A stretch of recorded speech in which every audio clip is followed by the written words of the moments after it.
Hi, and welcome to part 2 of TSR Dungeons & Dragons Fantasy Adventure Game Basic Rulebook. I drew this. Well, I traced it as good as I could, and then looking at the image, I drew freehand. Well, the tracing gives me a guide. So, you still have to know how to draw to do this stuff. It's coming out good. And then this section will all be painted. Okay. So I'm just continuing with my reading of the basic rules written by Tom Moldvay.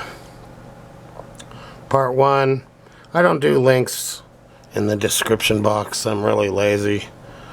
So you'll have to find it. Definitions of standard D&D terms. Take 2. Definitions of standard D&D terms. Read this section carefully. These terms will be used throughout the rest of this booklet. They are also in the glossary at the end of this booklet. When a group plays a D&D game, one person acts as a referee and is known as the Dungeon Master, DM. Others play the roles of fantasy characters and are called the players. Each player's character is called a player character, PC. Other characters met in the game who are controlled by the DM are called non-player characters, NPCs. A group of characters, PC and NPC, who travel together is called a party. These rules were written before people had phones, so I don't know if anyone today even has the ability to read this stuff. It is the DM's job to prepare the setting for each adventure before the game begins. This setting is called a dungeon, since most adventures take place in underground caverns or stone rooms beneath old ruins or castles. The D&D, they didn't even have dungeons at first. Someone made a castle that had dungeons and the players flipped out on it and they loved it. So dungeons kind of became incorporated into D&D. That's how that happened. The dungeon is carefully mapped on paper, usually graph paper. A dungeon may be designed by the DM or may be a purchased dungeon, such as the one included in this set, called a dungeon module. Whether creating a new dungeon or carefully studying a module, the DM must be willing to spend more time in preparation than the players. The DM's job takes the most time, but it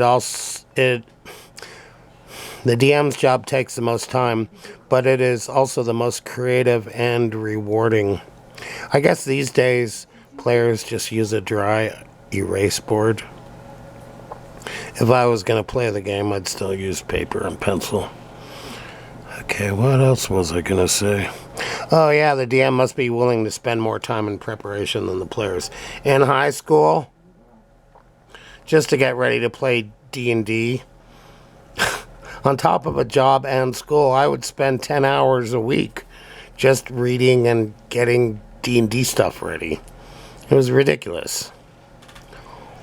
The players will create characters by following the instructions given in Part 2, Player Character Information. Each player will choose a class, profession for their characters. The classes are chosen by looking carefully at the abilities of each character. When the DM has prepared a dungeon and the players have created their characters, the game is ready to begin. Each game session is called an adventure. An adventure lasts for as long as the players and the DM agree to play. An adventure begins when the party enters a dungeon and ends when the party has left the dungeon and divided up treasure. I feel like I'm in a Monty Python episode. In the cheese shop. An adventure may run for only an hour, or it might fill an entire weekend. The amount of playing time depends on the desires of the players and the DM. several related adventures, one adventure leading to another, often with the same player characters, is called a campaign. Do you know who Mr. Subliminal is? Some character from Saturday Night Live. I love Mr. Subliminal. You can just do a subtext to anything you read or say. Introduction. At the start of the game, the players enter the dungeon and the DM describes what the characters can see. One player should draw a map from the DM's descriptions. That player is called the mapper.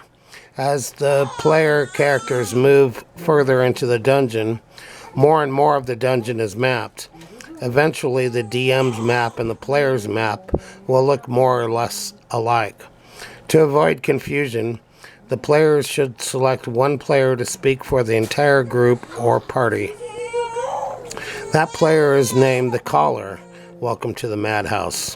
When unusual situations occur, each player may want to say what his or her character is doing. The caller should make sure that he or she is accurately representing all the player characters' wishes. The caller is a mediator between the players and the DM and should not judge what the player characters should do.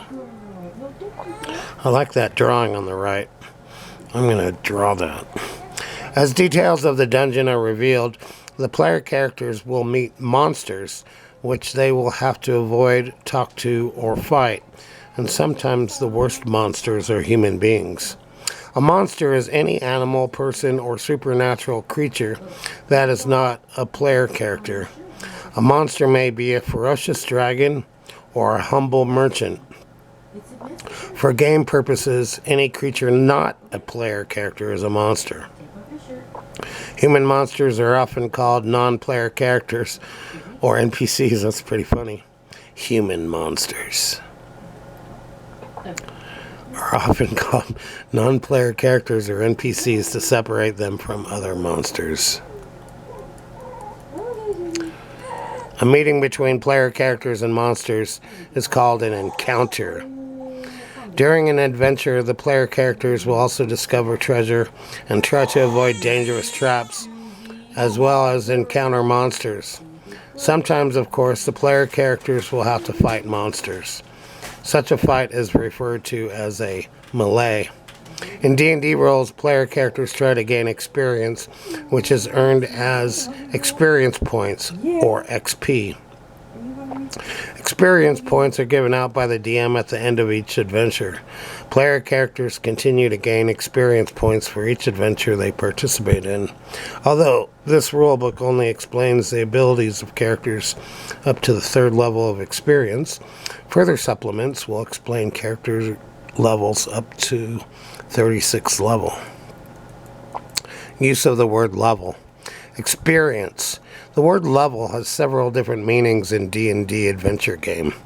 A level of experience is a general term meaning an amount of experience points. When a character earns a given amount of experience points, XP, that character gains 1 level of experience. All player characters begin the game at the 1st level of experience, unless you start at level 0, and will gain levels of experience through adventures. Monsters. A monster level indicates how tough and ferocious a type of monster is. A monster's level is equal to the number of hit dice, a measure of how much damage a monster can take and still survive. See Monsters, page B29. It has.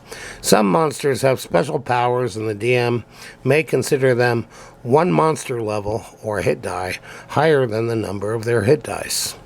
Spells. The term spell level indicates the difficulty of a magic spell.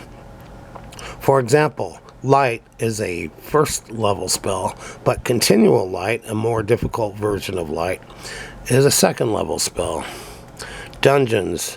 Dungeon level is used to refer to the depth of 1 floor of a dungeon and gives an idea of how difficult the dungeon area is. For example, the 3rd level of a dungeon would mostly contain monsters with 3 hit dice, but the 1st level of a dungeon would mostly contain easier 1 hit die monsters. These uses of the word level will become quite familiar to the players once they have played a few games. Then there's levels of intelligence. That's another story. How to use the dice. In D&D rules, many different kinds of dice are used to give a variety of results. Though these dice appear strange at first, they will quickly become a familiar part of the game. Dice included in this set are a 4-sided die, a 6-sided die, an 8-sided die, a 10-sided die, a 12-sided die, and a 20-sided die. For easy reading, all of the dice are marked with numbers instead of pips, dots. When referring to dice, an abbreviation is often used. The first number in the abbreviation is the number of dice to be rolled, followed by the letter D, short for die or dice, and then a number for the type of dice used. For example, 5D8 means an 8-sided die thrown 5 times and would generate a total from 5 to 40. The D4 looks like a pyramid. The best way to throw or roll a 4-sided die is to spin it and toss it straight up. It will land on one side with 3 faces showing. The bottom number on each of the 3 faces is the same. This number is the result of the throw. The other dice are rolled normally, and the top face gives the result. The 0 on the D10 is read as 10. The D10 can also be used to generate a percentage, a number from 1 to 100. To do so, roll the D10 twice.